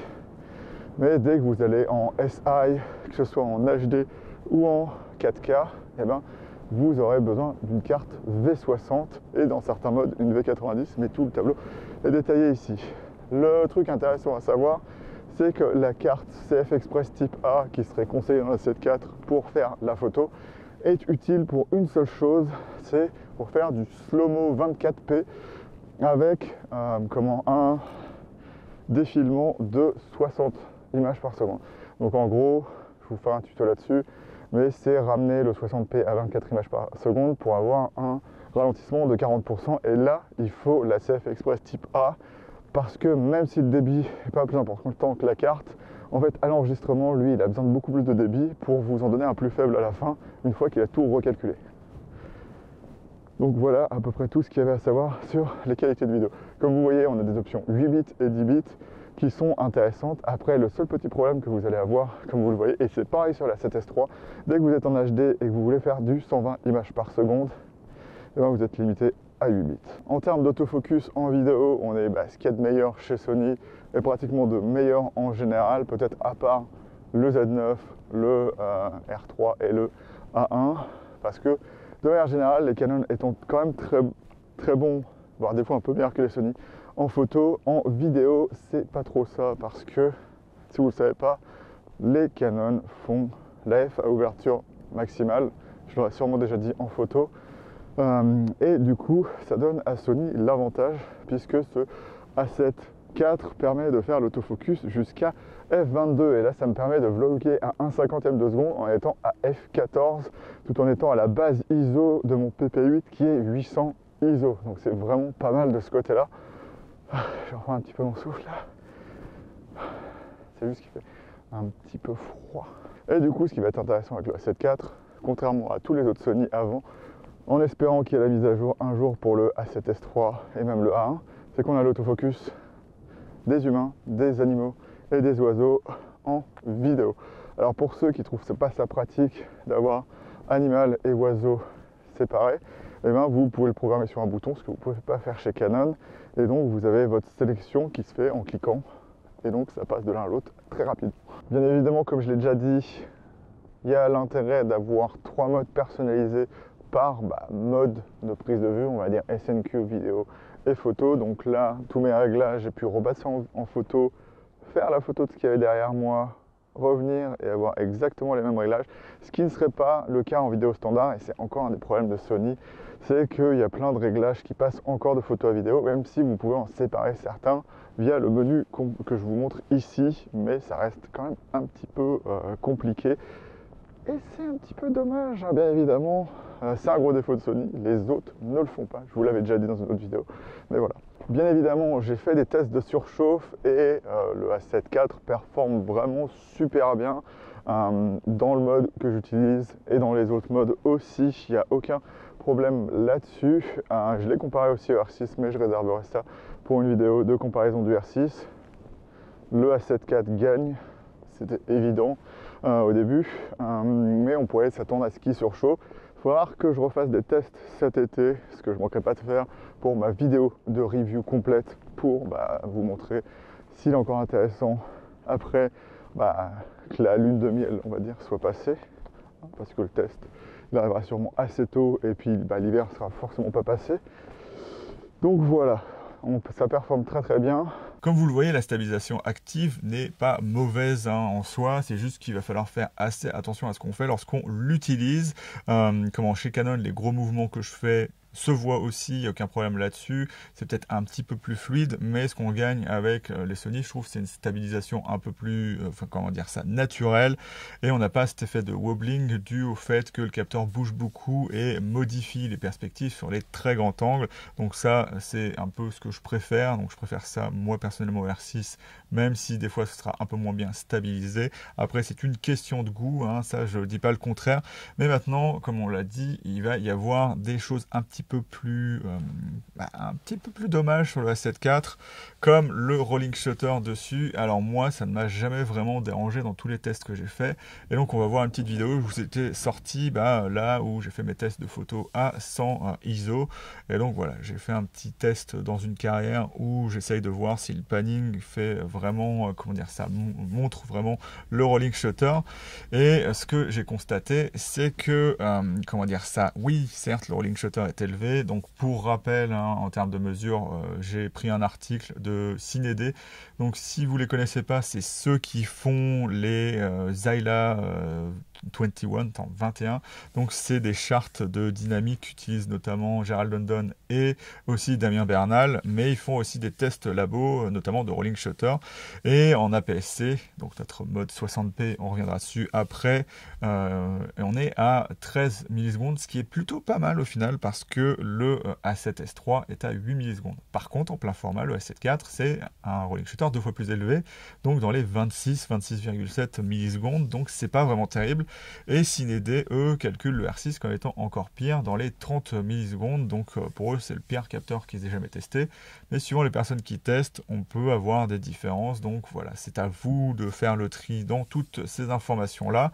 Mais il y a une chose que je voulais dire sur le rolling shutter, faites bien attention à votre utilisation, parce que si vous voulez utiliser des optiques longues, le rolling shutter se verra quoi qu'il arrive, donc ce sera beaucoup plus élevé en plein format, mais même à 13 millisecondes, donc un score qui est vraiment très très bon, on verra quand même du rolling shutter. Là, si je vous montre ça à 600 mm, vous allez en voir, alors qu'on est dans le mode avec le moins de rolling shutter de l'A7 IV, et on est presque à ce que fait l'A7S III au final. Donc l'A7S III peut aussi avoir du rolling shutter visible.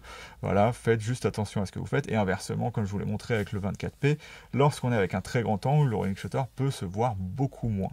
Parlons maintenant de la chose qui a fâché beaucoup de gens, et je comprends pas forcément pourquoi, parce que au final, si on compare la 7.4 à la 7.3, il fait tout mieux que la 7.3, même les modes qui n'ont pas de 60p, à savoir que oui, on a ce crop APS-C 1,5, donc Super 35, mais ça vous donne au final une super caméra Super 35, on va y revenir juste après. Mais en reparlant de la 7.3, la 7.3 avait le 24p en plein format, mais le 30p, je vous le rappelle, qui était en un crop 1,3. Donc au final, le 24p et le 30p, il y a de l'oversampling sur le A7 IV du 7K, ce qui n'est pas le cas pour le 30p de la 7.3. Donc c'est un peu compliqué, hein, la 7S3. Et pourquoi moi je me réjouis un peu de l'apparition de cette APS-C, c'est que j'ai la 7S3, et ce qui est intéressant avec la 7 IV, c'est qu'ils n'ont pas été bridés l'appareil photo. On a exactement tous les formats qu'on avait sur la 7S3, ce qui est absolument génial. Donc on a le format non compressé, même s'il est dans un contenant qui n'est pas le MXF, mais du coup on pourra faire ça lorsqu'on est sur un enregistreur externe, à savoir qu'on reste sur du MP4, donc c'est ça la différence qu'il y aura avec les caméras cinéma sur le A7 IV et le A7S III. Mais le A7S III ne peut pas faire de 4K en APS-C, et en plus l'oversampling du A7 IV fait que la 4K 60p ou 30p ou 24p en APS-C est toujours plus piquée que celle de la 7S III. Donc c'est quelque chose que moi je trouve vraiment génial. Et il y a encore une autre petite chose assez intéressante avec ça, hein, parce que vous avez tous les APS-C Sony, donc en monture E, qui ont exactement tous le même capteur, qui ont évolué pour faire de la 4K certes, mais avec un rolling shutter qui doit être le pire qui existe, hein. Franchement, tous les fans du ZVE10, vous avez un appareil photo qui n'est pas terrible au final, et c'est ça que je trouvais pas bien. Mais du coup, le A7 IV démonte absolument tous ces appareils photo, que ce soit du A6600 jusqu'au A6000 au final, donc ça semble un peu normal de ce côté-là. Parce que déjà, on est en format XAVC-SI, donc non compressé, on peut avoir 4.2 de 10 bits, on a l'H265, on a un rolling shutter qui est vraiment très très bon en APS-C, on a la stabilisation active, je le rappelle, et puis elle marche avec un crop pas si horrible que ça en APS-C, puisque je pouvais continuer à vlogger. D'ailleurs, je vais vous mettre juste là une vidéo de vlog en 60p pour que vous voyez ce que ça fait avec le 20 mm, qui passe à 30 mm et non 32 mm, comme je l'ai dit dans la vidéo. Donc je vous avais pas montré ce que donnait la... Hop, waouh. Ouais, c'est marrant, puisque j'ai le... la focus map qui fait qu'un peu disco là. Donc là on est en 60p, je suis dans la forêt. Donc je vais essayer de faire en sorte que la stab soit correcte, donc en essayant de marcher le plus doucement possible. Donc les 20 mm se sont un peu transformés en truc comme 32 mm avec la stabilisation active en plus. Et j'ai quand même enlevé la compensation du focus breathing parce que fallait pas exagérer non plus, hein, ça aurait croppé encore plus, et donc je voulais pas de ça. Donc je suis en XAVC HS 4K 150 mégabits par seconde 420 10 bits parce que j'ai mon ordinateur, et là vous pouvez voir on va ralentir. Bon.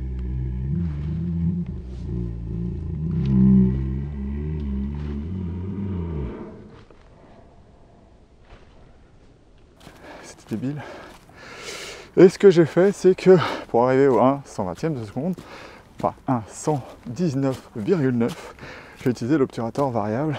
Donc j'ai d'ailleurs j'ai ma règle des 180 degrés, puisque 60p c'est 59, machin truc là, et donc on est proche de ça, et donc j'ai ma vraie règle des 180 degrés avec mon obturateur variable. Mais ça ne marchera pas bien évidemment en 24p, puisque l'obturateur variable est limité à 50. Voilà. Donc on va encore marcher un peu. J'ai un peu trop mangé. Je me fatigue un peu vite. Je suis accroché à une ronce. Hop.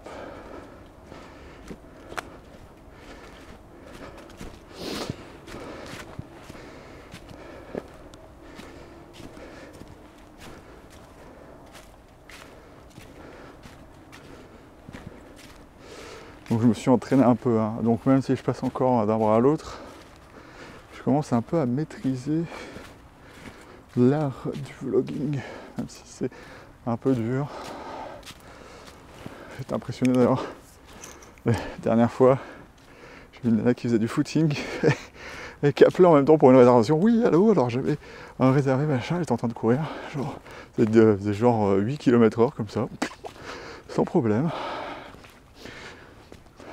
Donc voilà. Le seul truc qui est un peu bizarre avec le focus map, c'est que je me vois que moi en fait au final, et je vois pas comment tout est exposé au final. Donc ce sera la grande surprise quand j'arriverai à la maison pour voir tout ça. Du coup, ce qu'il y a d'extraordinaire avec l'A7 IV, c'est qu'au final, c'est l'A7S3 des APS-C. Donc, c'est ça que je trouve vraiment génial là-dessus. Si vous voulez utiliser, par exemple, l'appareil photo sur gimbal en utilisant à la fois le plein format, mais pas avoir à, en gros, rééquilibrer la caméra pour passer, par exemple, de 20 mm à 30 mm, ou sur un zoom de encore plus multiplier vos focales, et ben là, vous pouvez le faire et c'est vraiment très intéressant avec ça.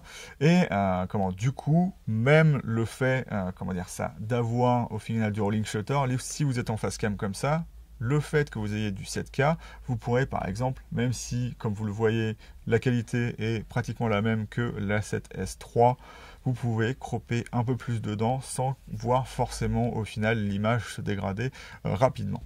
Moi, là où j'étais étonné avec cet appareil photo en vidéo, c'est que les ISO sont vraiment très très bons. Donc je vais vous montrer un exemple où je vlog le soir. Et donc vous verrez que là, je suis à 80 000 ISO. Et en fait, dans la deuxième partie, quand je descends les ISO, je descends à 20 000. Donc c'est assez extraordinaire de ce côté-là. C'est peut-être un petit peu moins bon que le A7S3, mais ce sera plus homogène dans les résultats au final que la 7S3. Et c'est assez extraordinaire de ce point de vue-là. En plus, on a les nouveaux outils, comme j'ai pu vous en parler, qui sont vraiment assez utiles. Par exemple, le Focus Map, ça va un peu pallier le manque de définition de l'écran. Et de toute façon, les écrans des appareils photo sont absolument trop petits, même s'ils étaient définis, ça ne marcherait pas vraiment très bien avec. Et le Focus Map permet de voir instantanément votre focus comme il faut. Le seul problème qu'il y a avec, c'est que vous ne pouvez pas l'utiliser sur des longues vidéos parce que ça fait surchauffer l'appareil photo beaucoup plus vite au final, parce que d'habitude, l'appareil photo ne surchauffe pas. Mais moi, dans mes tests, au moins ici, la seule façon que j'avais de le surchauffer facilement, c'était avec ce mode Focus Map, mais c'est vraiment utile pour pouvoir savoir, notamment avec l'autre outil qui va être intéressant, c'est l'assistance autofocus, donc pour pouvoir régler manuellement le passage d'une zone autofocus à l'autre. Donc le Focus Map vous permet d'avoir l'indication vraiment de loin sur votre appareil photo que vous faites bien la mise au point. Et bien évidemment, il va y avoir la compensation du focus bracing, comme j'en ai déjà parlé. Et donc, voilà, vous pouvez voir comment elle marche ici. Hop, là, hop. Et vous voyez qu'on ne voit absolument rien. Après, bien évidemment, il y a un crop et c'est un peu moins confortable avec le 20 mm de faire des vidéos ici. Mais vous voyez que c'est déjà vraiment très très bien. Ce qui sera intéressant avec la 7 IV, comme tous les Sony depuis la 7R4, c'est d'avoir la possibilité d'avoir l'audio digital via la griffe multi-accessoire ENI, dont le XLR-K3M. Et l'intérêt que ça va avoir, c'est de ne plus régler l'enregistrement en interne, parce que ce qui est intéressant avec le XLR-K3M, c'est que tous les potards sont à l'extérieur, donc passer de la 7S3 à la 7 IV fait que je peux avoir exactement les mêmes réglages. Donc si vous voulez savoir comment régler ce XLR-K3M, si vous voulez l'acheter, j'ai une vidéo là-dessus, allez la voir, elle sera ici ou dans la description, et si ce n'est pas le cas, n'hésitez pas à me le mettre dans les commentaires ou n'hésitez pas à aller directement aller voir la vidéo sur ma chaîne. Pour faire court, vous avez le choix entre 24 et 16 bits et vous pouvez avoir jusqu'à 4 canaux sur 3 inputs ou 3 entrées. Un des gros intérêts de Sony par exemple par rapport à Canon, c'est que Canon en gros sur le R6 et le R5 on a le choix qu'entre le C-Log et le C-Log 3 alors que les profils de couleurs sont pléthoriques chez Sony. En gros on a 11 de base dont je vais vous montrer les vectorscopes ici. Donc je me suis filmé. Alors, j'ai gardé volontairement, alors que je ne l'avais pas fait exprès à la base, cette façon de filmer avec ces lumières. Donc, j'ai ma lumière principale, mais derrière, j'ai ma lampe de chevet. Et donc, ça me donne une couleur un peu brune. Donc, c'est un peu aussi dû à la température de couleur, bien évidemment. Mais c'est pour vous montrer que c'est pas parce que vous aurez de la neutralité, par exemple, sur votre vectorscope, puisque ça sert à ça. Ça sert basiquement, vis-à-vis d'une scène, à mesurer à peu près l'exposition et la neutralité de vos couleurs. Donc, en fait, les cibles, en gros, ça mesure les couleurs et l'équilibre entre elles, en gros. Voilà. Votre espèce de pentagone que ça fait, en fait, plus plus vos couleurs sont bonnes, plus la figure sera bonne. C'est pas exactement ça parce qu'il faut aussi regarder les complémentaires et voir la dominance qu'il y a entre elles. Par exemple, si on a beaucoup de rouge mais que de l'autre côté ça se compense en ayant un peu moins de couleur, on aura un équilibre qui est quand même pas mal. Donc c'est comme ça qu'il faut regarder un vectorscope et donc ça vous permet de voir aussi comment modifier un profil pour aller plus vers un autre. Par exemple, je pourrais essayer de modifier le S-Cinetone pour plus correspondre à ce que j'ai en S-Log 3. Il faudra que je fasse ça puisque lorsque je fais mes face cam mais que j'ai la Tamini, je peux pas mettre de lock dessus, ça serait trop compliqué. compliqué. Et donc vous pouvez voir tout ce qu'il y a ici. Juste, il y a un HLG, donc le PP10 et HLG2. Donc ce que vous voyez, c'est pas des couleurs SDR correctes, mais le Vectorscope est en HLG. Donc en fait, les couleurs que vous voyez sur le Vectorscope et l'équilibre sont bons, mais le profil ne donnera pas ce que c'est censé exactement donner. PP1. Vrai PP1, l'autre c'était PP off. PP2. PP3. PP4. PP5. PP6. Et PP7. PP8.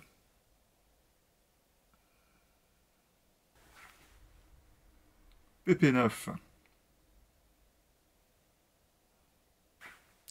PP10. PP11.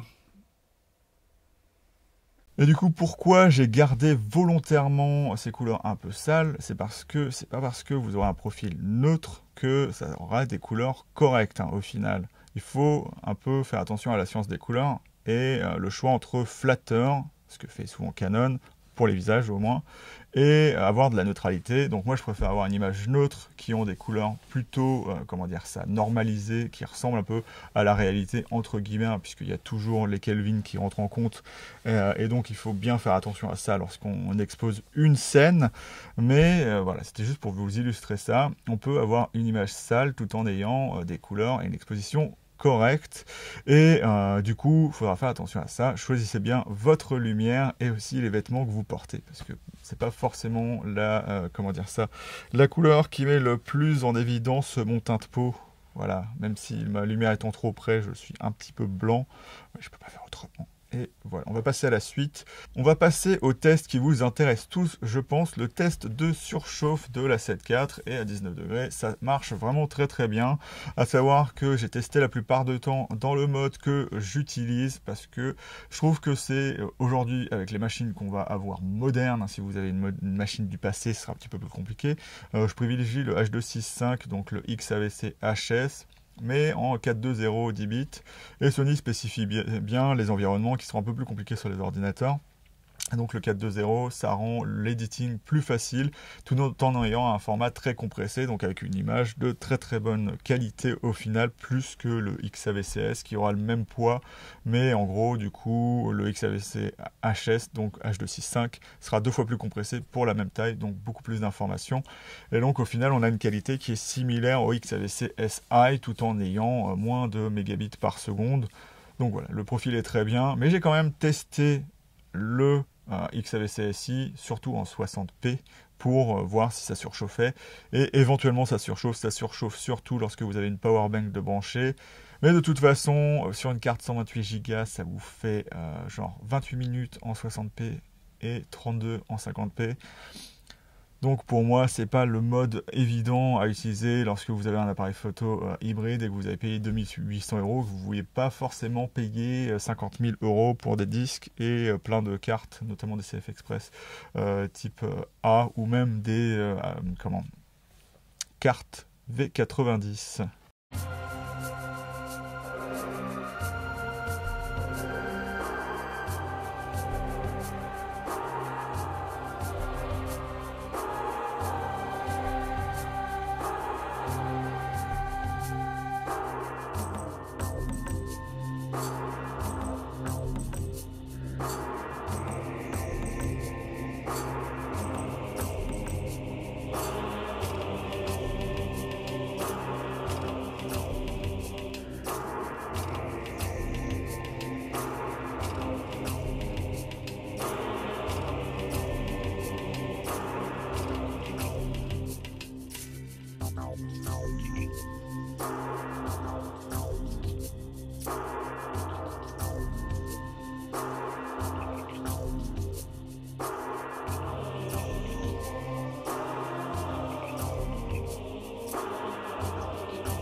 conclure, le A7 IV, c'est un appareil photo qui m'étonne vachement, avec une qualité similaire à l'A7S III, du moins pas en super haut ISO, avec ce petit A7S III APS-C à l'intérieur, un rolling shutter pas forcément super, mais une qualité vidéo sans compromis dans tous les formats qu'il utilise, même si la 60p n'est pas en plein format. On a tous ces codecs assez géniaux, ces profils de couleurs, donc voilà, qu'est-ce que vous voulez de plus?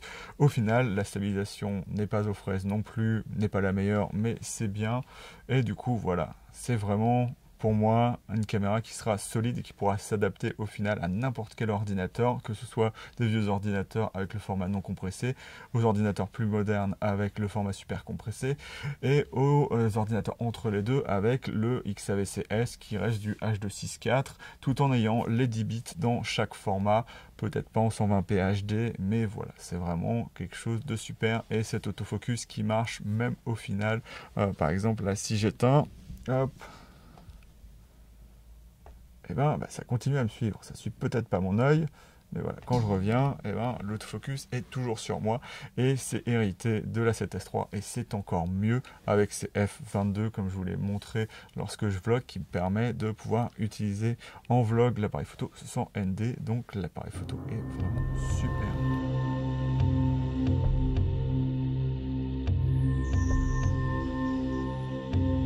Il va être temps de conclure sur cette A7 IV. Alors pour moi, les 2800 € valent clairement le coup. C'est une autre façon de voir l'appareil photo milieu de gamme, parce que je le rappelle, ce n'est pas une entrée de gamme cette A7 IV, il faut arrêter de dire ça.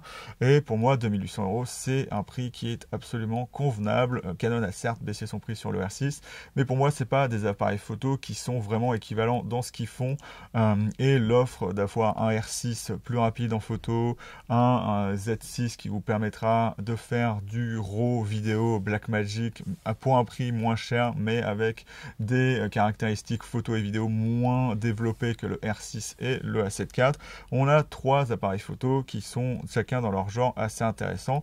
Et l'A7 IV, ce qui va avoir d'intéressant par rapport aux autres, c'est que si vous voulez pas avoir de compromis en termes de qualité de l'image, que ce soit en photo et en vidéo, et pas avoir à vous prendre la tête, par exemple, à avoir des modes de vidéo assez étranges comme sur le R6, ou d'avoir tout simplement le choix de profil assez évolué et de pouvoir changer la profondeur de couleur. Et à la fois, ce que j'ai pas dit, c'est que le A7 IV s'adapte à n'importe quel workflow d'ordinateur, puisqu'il peut à la fois avoir des formats compressés, moins compressés, d'avoir des formats qui seront énormes du coup, qui conviendront pas à des petits disques durs, mais si vous avez un ordinateur évolué, voilà. Le A7 IV peut faire un peu tout, et c'est ça qui va être intéressant, c'est qu'il est plus polyvalent au final que les autres, tout en ayant une définition supérieure. Donc si vous voulez avoir à la fois de la polyvalence et une qualité d'image sans compromis, c'est le A7 IV qu'il vous faudra. Je ferai plus de comparaisons, notamment avec le R6, puisque je possède le R6 plus tard, mais voilà en termes de gamme et de ce que peut faire le A7 IV. Après, tous ceux qui disent que au final le A7 IV ne révolutionne rien et ils sont déçus de ces caractéristiques, je ne sais pas encore une fois ce qu'il vous fallait, mais pour moi il a vraiment tout ce qu'il faut pour plaire. Et je vous invite à revenir lorsque le R6 Mark II reviendra et qu'il aura des caractéristiques similaires à l'A7 IV, ou qu'il évoluera juste sur certains points par rapport au R6 et qu'il n'aura rien de révolutionnaire. Donc voilà, moi je vais vous laisser là-dessus sur cette vidéo. Bien évidemment, si vous avez des commentaires, j'y répondrai, des questions particulières, des choses que vous n'avez pas compris dans la vidéo. S'il y a des choses qui ne sont pas assez détaillées là-dedans, sachez que dans les tutos, je reviendrai sur des choses assez particulières, notamment comment marche l'autofocus. Voilà, vraiment des choses un petit peu plus précises, parce que j'ai déjà été très très long là-dessus pour essayer de spécifier certaines caractéristiques de l'A7 IV. Je ne vais pas essayer de rendre ça encore plus long, et je vais vous laisser là-dessus. J'ai enfin fini ce test qui m'a pris très très longtemps au final à faire. Et donc j'espère que vous l'aurez aimé. Donc si vous l'avez aimé, n'hésitez pas à liker. Et n'hésitez pas aussi à vous abonner pour à la fois pouvoir voir les tutos sur l'A7 IV et pour me montrer que vous appréciez mes vidéos. Et je vous dire salut et à bientôt dans la chambre noire de Goupil.